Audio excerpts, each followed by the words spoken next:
yung anak ng dating Muting Mayor Lito Atienza. Ako rin po ang direktora ng Kababaihan ng Maynila at ngayon katambal ni Yorme Isko Moreno Dumagoso bilang kanyang vice-alkalde. Alam nyo, naniniwala ako sa tadhana. Naniniwala ako na pag binigay natin ang buhay natin sa Panginoon, siya ang huhulma, gagabay hanggang makarating tayo sa ating misyon sa buhay. Alam ko ngayong gabi, narito ako sa inyong harapan dahil tadhana ko na maging vice-alkalde ni Yorme Isko Moreno Dumagoso. Nung bata pa po ako, ang pangarap ko ay maging isang misyonaryo. Noong panahon ng aking ama ay vice-alkalde ng Maynila, ako po ay naging aktibo para ipaglaban ang boses ng mga kabataan. At nung ako po ay nasa kolehiyo, ang kinuha ko pong kurso ay Political Science, major in Governance. Hindi dahil ako ay nagbalak na pumasok sa mundo ng politika, dahil gusto ko lang maintindihan ang tamang pamamalakad sa gobyerno. Nung ang aking ama ay alkalde ng Maynila, ako po ay tumulong diretso sa tao. At nung siya ay buhay party list representative, ako po ang gumawa ng mga paraan para makalikom ng milyong-milyong halaga para makapagmahagi ng food boxes, vitamina, maintenance, at lahat ng suporta sa likuran. Ngunit kahit kailan, hindi nyo po nakita ang aking mukha. Hindi ko po talaga ito pinakita. Dahil para sa akin, mas importante na pag ako ay tumingin sa itaas, alam ng Panginoon na ginamit ko ang aking buhay para tumulong diretso sa tao bilang isang misyonaryo. Ngunit nung ako po ay naging isang broadcast journalist, kagaya ng aking kapatid na si Kuya Kim. Sino ang mas pogi? Si Kuya Kim o si Ali? Parang wala akong narinig na nagsabing Kuya Kim. Pero alam nyo, nung ako ay naging isang broadcast journalist for 7 years, doon ko po nakita ang totoong hinaing ng mga taong napag-iwanan sa laylayan ng lipunan. Mga sektor na para sa akin umiiyak dahil hindi sila naririnig ng gobyerno. At dahil doon, yan po ang nagpatatag ng puso ko na tumayo dito sa inyong harapan ngayon para isigaw ang boses ng mga sektor ng lipunan na para sa akin dapat naririnig at ipinaglalaban ng gobyerno.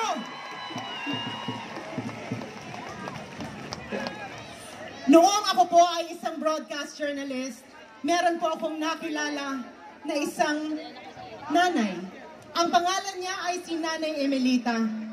Si Nanay Emelita ay isang 85-year-old na lola at malapit na siyang mamaalam. Hiningi nung programa ko na kunin ang kanyang kwento. Puntahan siya, dalhan siya ng kanyang mga kagamitan. At sinabi niya sa akin, buong buhay daw niya, walang gumawa ng mabuti para sa kanya. At sabi niya, ako raw ang anghel niya. Natakot ako dahil akala ko may mumu sa likuran ko. Ngunit, nung sinabi niya sa akin na buong buhay daw niya, siya ay parang naging isang daga lamang na dumaan dito sa ating mundo.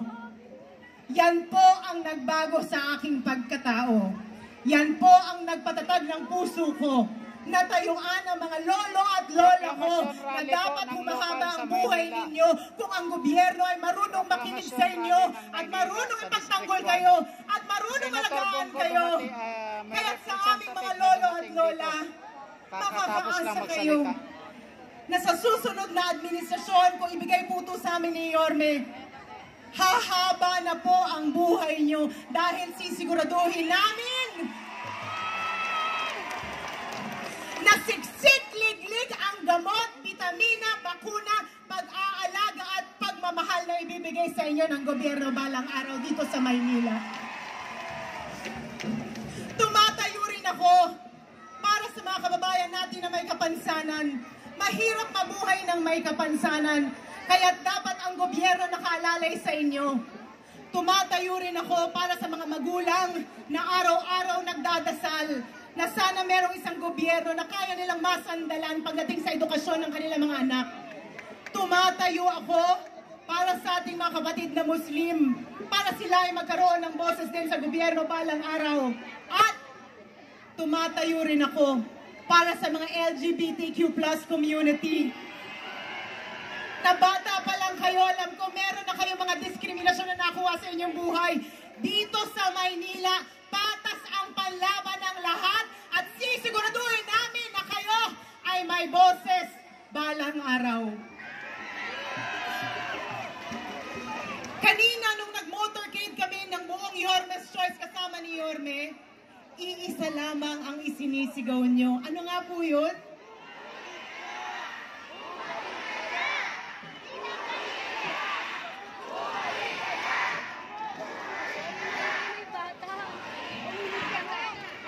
Alam ko kung bakit gusto nyong bumalik si Yorme. Dahil gusto nyong bumalik ang isang gobyerno na merong totoong malasakit, pagmamahal at mabilis kumilos para masugpuan ang inyong mga problema. Huwag kayong mag-alala dahil babalik na po si Yorme Isko Moreno Dumagoso!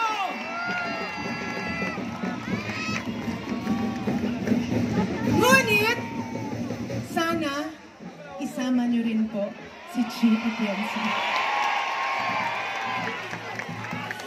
Ang trabaho po ng Vice Alcalde ay maging presiding officer, maging ina ng konseho, gumawa ng mga programa, polisiya na dapat angkop sa pangangailangan nyo. Kaya kung kayo ay pipili ng Vice Alcalde, kailangan maghanap kayo ng isang tao na marunong makinig at ipaglalaban ang inyong boses sa gobyerno. Kung meron man ako isang bagay na kaya ko ipagmalaki sa aking sarili, bata pa lang ako, nakikinig na ako at ipinaglalaban ko na ang boses nyo dahil importante kayo sa akin. Nung bata po ako, alam ko, ako ang hinubog ng aking ama na ipagpatuloy ang kanyang nasimulan dito sa Maynila. Ako po ay nakapagtapos ng Political Science major in Governance. Tinuruan niya ako nung siya ay Vice Alcalde kung paano maging isang magaling at mabisang Vice Alcalde na susuporta sa kanyang alkalde.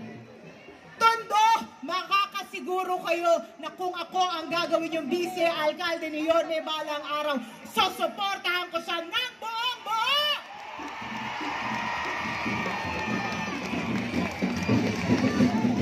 Dahil naniniwala ako na ang suportang ibibigay ko kay Yorme balang araw ay suporta ko sa bawat Manileño na umaasa na sila ay makita at mahalin ng gobyerno muli dito sa Maynila.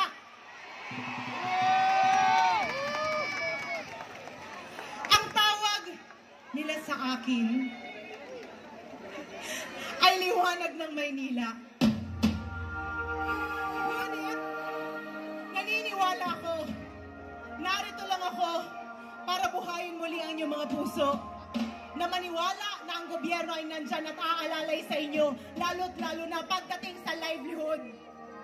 Dahil naniniwala ako na pag kayo nakatayo sa inyo mga paa, kayo ang nagpapaliwanag sa Maynila!